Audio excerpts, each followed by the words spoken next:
Today we're talking about planning your backpacking trip. And we already talked about gear, so if you want to check out that video, you can take a look over here. So today we're diving into the rest of the planning that it takes to even get to a point where you're packing any gear to begin with. Did you know that an estimated 60 million people are hikers in the US? And out of those 60 million, only 10 million ever go on an overnight trip. So if you're looking to be one of those brazen few, you've definitely come to the right place. Some basic planning can make your trip a success. And the tips that I'm gonna give you today are gonna keep you safe and let you have the time of your life while you're doing it. I do have to warn you though, it can be pretty addictive, so it's a risk you have to be willing to take. First, start thinking about the type of experience you want to have. Do you want to have a really relaxing time where you get in a lot of fishing or spend time around some type of natural feature? Or are you looking to cover a lot of ground? Are you just testing the waters and you don't really know what to expect? Are you going up there for solitude to see certain scenery? And then once you're done thinking about that, next let's take your fitness level into account. So have you been out on some hiking trips where maybe you've carried a pack? It's really great to be like gym fit and everything. It doesn't necessarily translate to backpacking as well as you might think. And one of the reasons for that is you just spend a lot of time on your feet. You're carrying something fairly heavy, and you're also typically at elevations, depending on where you are, but you're typically at elevations if you're going up into some mountains or something that you're not really used to spending a lot of time up at those higher elevations. Time on your feet is really, really fatiguing, so it is something to think about. And in preparation, if you're able to like start walking more or something, that can be pretty helpful. You'll need to plan out how many days and nights you're going to be backpacking, and if it's more than just an overnight trip, I like to try and leave a little bit of leeway with work. Do you have any extra time for this trip, or are you on a strict timeline? Will you be able to add on a side venture if you see something that looks interesting, or do you need to stick to your planned route and hit certain timelines on it? Thinking about these things is going to help you first choose your destination. One way that you can narrow down your destination would be by looking for reviews of the trail that you're going on, especially if you're going in an area that is a little bit more popular.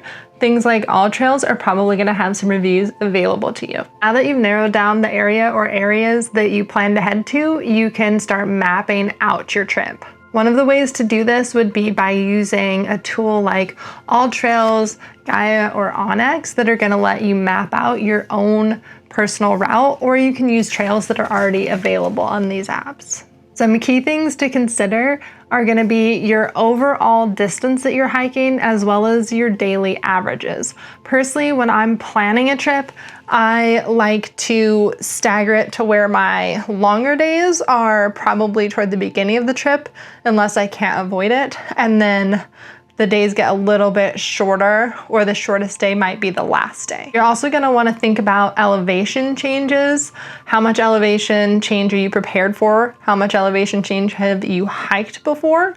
And how is that going to affect you? If you don't know how it'll affect you, I would definitely err a little bit on the side of caution and be conservative with the amount of miles that you're planning if you're going up to elevations you haven't been at before. The amount of elevation you're covering can also affect your pace and therefore the distance that you're able to cover in a day. So that's something to think about too. Try and familiarize yourself with whether there will be trail markers on the trail or not that are going to help you find your way, and also see if there are any alternative routes to get to where you want to go. This can just help you out if you run into something unexpected, if you've already done your homework on it and know what to expect. It's crucially important, even after all of the planning, that you take with you either a downloaded digital map or a paper map, or my personal recommendation is to take both. When you're trying to plan your total distance or your daily distance, something to consider is your experience. So if you have only ever done a 5-mile hike with 500 feet of elevation gain, it would be pretty unrealistic to think that you could then cover a 10-mile day with a 5,000 foot elevation gain just as efficiently. And if you do try to, you might make it, but you're probably not going to have a very good time.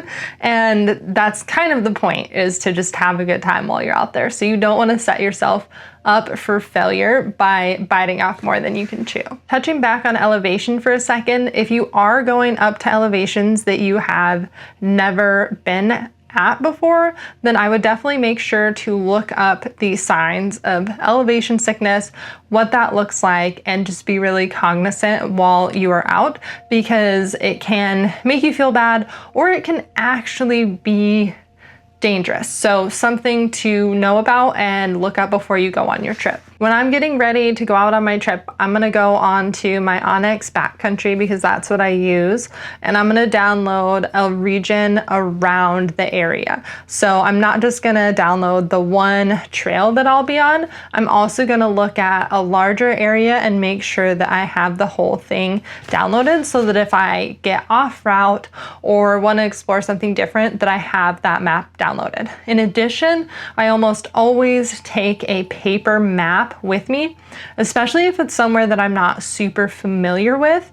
I like to have that as a backup because I always think about worst case scenario. So all my electronics get wet, or it's so cold that the batteries die, or something, you know, crazy that could happen, and you'll have that paper map as a backup. As part of your route planning, it's really important to look at water availability. When you're researching the water along the trail, you can definitely use your maps, but I do have a word of caution about that, which is that especially if you're using something like Onyx backcountry like I do, some of the water sources on there are not necessarily year-round. You'll also want to consider the time of year that you're going, because it could be more drought in the fall, or it could be flowing really high in the spring, which is a little bit of a different consideration, but that could affect your ability to get over a stream if you're having to cross it. In addition to using maps to evaluate the water situation on your trip, you can also look into local guides and contact the ranger station for that area. You'll have a main water purification system that you're taking with you, and then you should also have a backup option. So if you have a filter, you could take a SteriPen as a backup option. If you have a SteriPen, you could take a filter as a backup option, or if you want to go lighter weight, you could take tablets. As part of your route planning, you're going to consider permits and regulations for the areas that you're headed to. This can also be something that you call the ranger station for that area about. Do your research to see if permits are required for the area, and if they are, how far ahead of time you need to get them. For a lot of the national parks in the US, for instance, you're going to need to book your campsites 6 months ahead of time. Understand the local rules for where you're going for camping, for waste removal, and also for fires. Some areas in Idaho, for instance, require that you use a fire blanket to make a fire at all. Other areas have specific rules about how far from the trail you need to be to camp, or how far you need to be from running or still water sources. Other things to check for are fire danger or trail closures. In some of the areas that I hike in, there will be trail closures because of bear activity, and so those can come up unexpectedly, so you have to be checking the trail conditions before you head out. These are things that you can generally check on the Forest Service website, or you can check with your local ranger station. Going into 2025, I do feel a little uncertain about the accessibility for the ranger stations and what that's going to look like because of the budget cuts that are happening with the US Forest Service.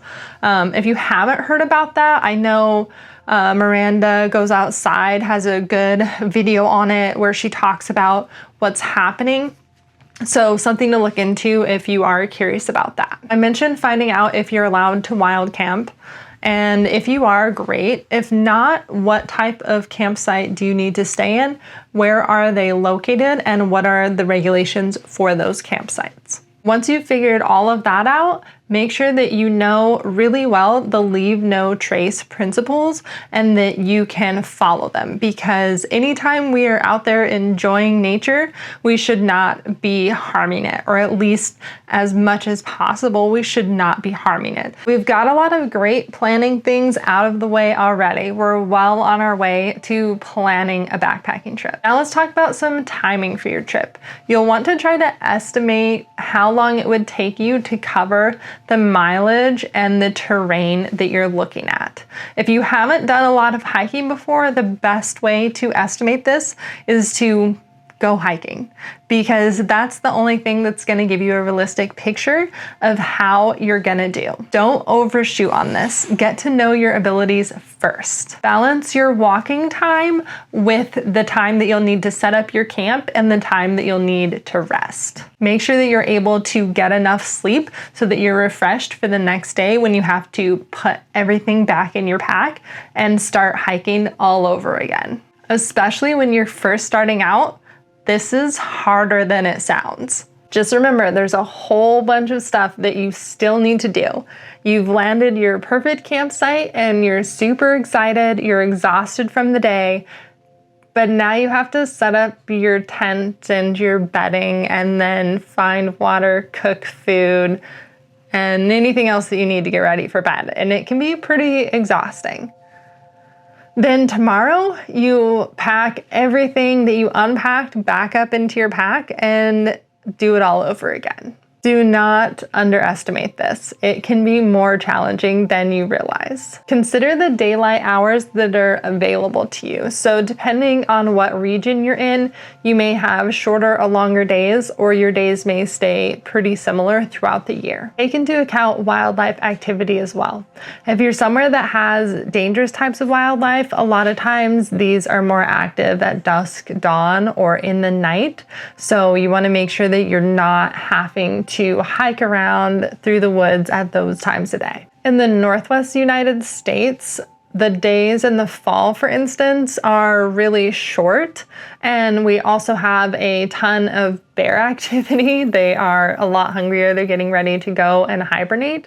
So those are times of year where you want to be really cautious and conservative with your timelines. Now that you have a route fairly well planned out, you can take into consideration the gear or clothing that you may need depending on your route. In addition to all of the basics for gear, you may want to take something like a mosquito head net with you. You may want to take a sun shirt if it's going to be a really exposed route that you're on, or a lightweight wind jacket if you plan to be out on some ridge lines. Going into a more alpine area, you could even need something like a helmet. When it comes to clothing considerations, in addition to thinking about the exposure and thinking about rain, you'll want to think about the temperatures that you're going to be running into. So if it's going to be really, really hot, obviously you're going to want things like shorts or loose fitting clothing to where you're going to be able to keep yourself a little bit cooler. That sun shirt would also really keep some of those sun's rays off of you and stop you from overheating. Talking about gear, it's a really good idea to test out some of your equipment before you go. Even if it's just something simple like setting up your tent and your sleeping pad and your sleeping bag in your backyard and just seeing if you can sleep on it for a night, seeing, run the hose over it, make sure that your tent is waterproof, especially if you're starting out and you maybe got a tent used. You definitely want to check and make sure that it is still waterproof. Research the weather before you actually hit the trail, and Googling the weather for the nearest town or something isn't going to give you the most accurate picture. So you can go on like the National Weather Service if you're in the US, and you can actually just pick a point on that map and you can see what the weather will be for that elevation where you're going to be at. Even after you've checked the weather forecast though, make sure that you are prepared for sudden changes, especially if you're somewhere that is mountainous. You may run into a thunderstorm that you didn't expect or some type of weather that catches you off guard. So planning for these temperature fluctuations ahead of time can save you a lot of headache and a potentially dangerous situation while you're out there. There can also be other seasonal hazards. If you're in a really hot area, extreme heat may be something that you need to think about tackling.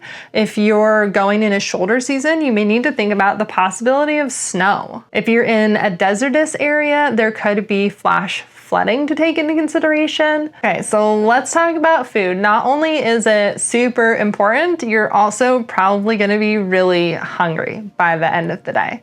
So for this, I feel like you just kind of need to know yourself pretty well, because I've definitely tried to do those like calculators that you can find online, and I find them to be wildly inaccurate. Like I would take twice as much food as I can actually realistically eat when I'm backpacking if I tried to follow those guidelines, especially on some of my more strenuous routes. Like the more strenuous it is, the more almost inaccurate I find the calculation to be, because it'll add in all of these calories and then it just is way too much food. So I don't use those. You could try it, but I would recommend just thinking about, like, set the food out in front of you, look at it, and think about how much you eat when you're hiking, for instance.